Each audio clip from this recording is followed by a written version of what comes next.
D'abord, nous devrions... Le discours d'un président né à l'étranger qui ne connaît pas la réalité. Non, mais je ne suis pas totalement contre lui. Parce que ce que nous devons comprendre en tant qu'Africains, c'est que la vie internationale n'est faite que d'intérêts et de rapports de force. On ne doit jamais dormir et rêver qu'un jour les États-Unis seront mus par un altruisme excessif vis-à-vis de nous et qu'ils vont mettre en place des politiques pour nous aider, pour nous appuyer, nous accompagner. Ce sont des choses qui sont totalement fausses. Et à un moment donné, il faudrait que l'on arrive à cette maturité-là. Et ne pas avoir l'habitude de se cacher derrière la communauté internationale pour espérer qu'il mène un jour des actions en notre faveur. Il est possible que politiquement parlant, eu égard à leur capacité à pouvoir influencer les choses, parce que nous devons réfléchir froidement et objectivement.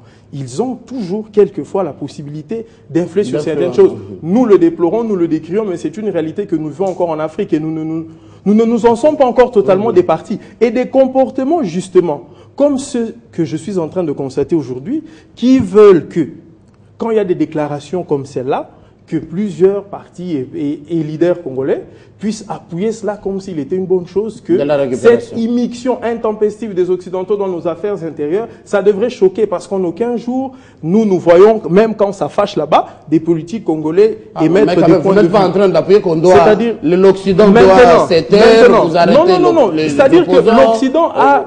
Parce que c'est réglé. L'Occident peut émettre des points de vue. Voilà. C'est vrai, mais nous voudrions que ces points de vue soient mus par l'objectivité, d'abord ça c'est un, mais également deux, que cela ne puisse pas cacher toujours en fait leurs intérêts propres. Voilà, donc maintenant, juste pour terminer rapidement, au sujet même de ce que moi je voudrais proposer à nous Africains, parce que c'est vrai que nous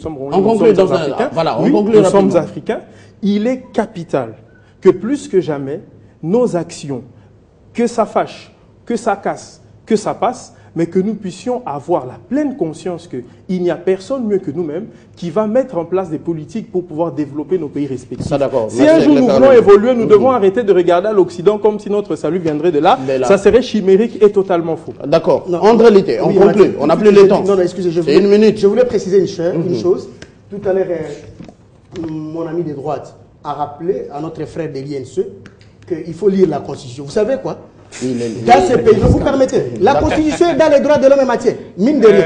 C'est que si vous lisez ce texte, permettez, M. Yannick, quand vous parlez, excusez-moi, quand vous parlez, je ne m'agite pas. Mais pas des attaques personnelles. Non, il n'y a pas d'attaque personnelle. Vous allez embraser cette ayez vos apaisements.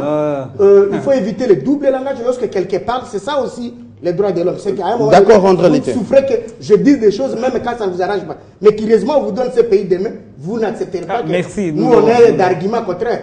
Bon, par improbable et bien attendu. Moi, ce que je voulais vous dire, c'est que lorsque quelqu'un est président de la République, il prête serment pour respecter la Constitution et la faire respecter. Alors, faisant allusion au président de la République, excusez-moi, il ne s'agit pas d'un appel des pieds. Le président de la République a écouté le Congo profond. Le président de la République, il sait que pour que nous lui accordions son deuxième mandat, par exemple, chez nous, au Haut-Touélé, entre autres, par rapport à ce que nous avons réclamé, c'est ce découpage. Parce que quand on a un gouverneur à 200 km, à 100 km, on peut faire valoir ses prestations comme peuple. Au-delà de cet aspect, je voulais dire une chose. Vous savez, Mathieu, tout à l'heure, j'ai entendu parler d'un certain cas. Docteur, je voulais vous dire que lorsque vous citez certains noms, il faut toujours en avoir la maîtrise. Dans le contrat chinois, il ne s'est jamais agi des cas Songo par rapport aux 12%. Non, vous confondez à terme de nom. Et aujourd'hui, nous ne débattons pas du contrat chinois. Mathieu, je voudrais réagir. Sur le net, qu'à une autre occasion, vous puissiez nous réinviter, que nous débattions de ces contrats. Qu'un jour vous le fassiez, Mathieu. C'est vrai, c'est pas nous qui commandons. C'est peut-être une matière qui fait, ça ne fait pas débat. Non, ça pourrait faire débat parce que jusqu'aujourd'hui, nous on a tiré bénéfice de ces contrats. Autrement, ces gens nous auraient dit que nous avons manqué de démocrativité. Je voulais conclure en disant qu'effectivement, Mathieu, par les modèles de la démocratie. Non, il a parlé du respect de la Constitution, mais il n'a pas dit là où nous avons violé la Constitution. Excusez Mathieu, c'est lorsque vous dites que lorsque moi, j'ai fait allusion au président de la République et que non, je ne devais pas faire allusion à lui. Moi, j'ai dit que le président est là pour faire respecter la Constitution. Et que lorsque les dispositions constitutionnelles sont appliquées, le peuple qui est conscient lui en sait gré. Et lorsque je le fais, il ne s'agit pas d'un culte de personnalité, mais c'est une vérité constitutionnelle et incontestable. Moi, je voulais conclure en disant encore ceci, que par rapport aux questions des droits de l'homme, nous devons nous accorder là-dessus. C'est qu'aujourd'hui, lorsqu'on parle, il a parlé tantôt de M. Ewanga. Ewanga, nul ne peut se prévaloir de sa propre turpitude, disent les juristes.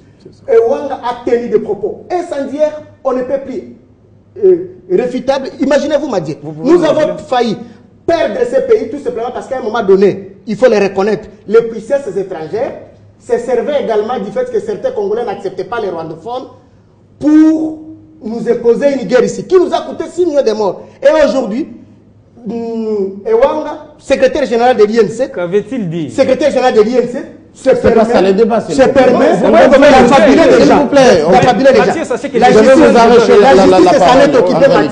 il en a répondu. Nous remercions notre justice n'est pas sous rétention, et nous pensons que désormais, on se le tiendra pour dire. Vous me passez la parole, je vous la retire. On comprendra qu'on ne peut plus jamais faire ce genre de choses. D'accord, on conclut. S'il vous plaît, vous avez la parole, mais répondez à ma question. Mathieu, il faut savoir les modèles de la démocratie en Afrique. Il faut d'abord savoir que je suis à la limite presque 1 contre 3 et que je dois réagir à tout ce qui a été dit. Non, pas 1 contre 3. On n'a plus le temps. J'ai la parole.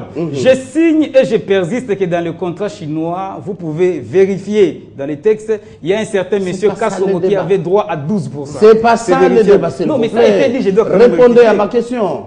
Non, Mathieu. Que conclure du modèle de la démocratie Mathieu, laissez-moi d'abord éclairer l'opinion. On n'a plus le temps. L'homme a dit ici, c'est quand même grave. Je parle du dialogue.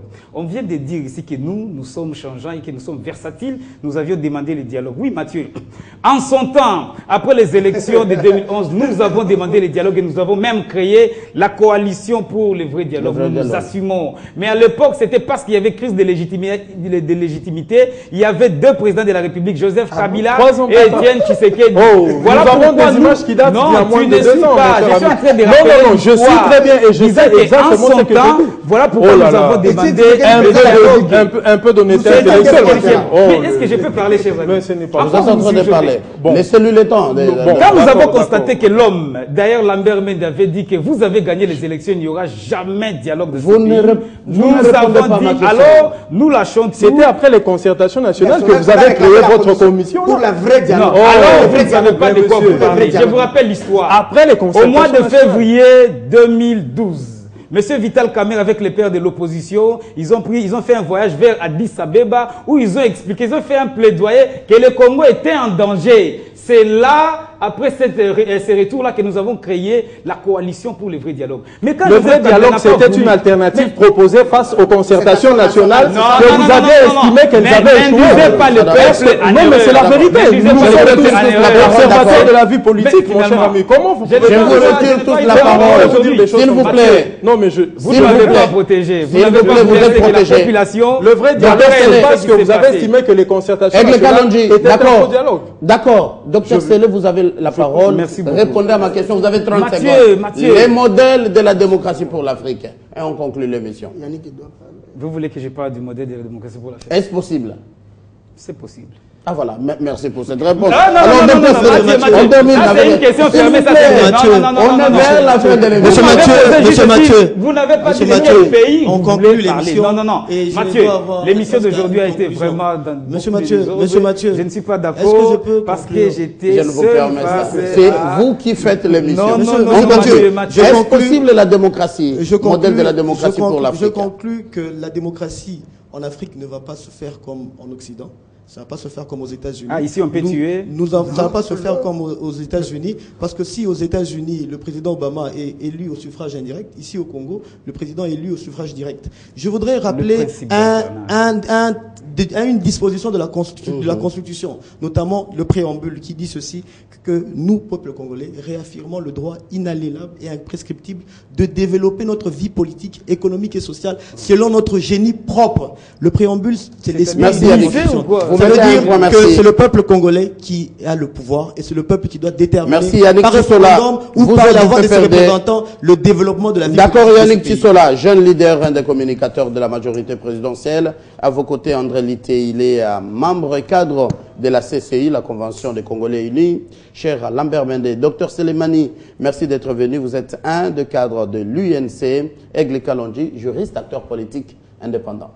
C'est fini, ça fait débat, mais à cette occasion, on souhaite encore une fois un joyeux anniversaire à une personne pas de moindre, la première dame de la République démocratique du Congo, à toutes les autorités et officiels, amis et connaissances qui se retrouvent à Goma.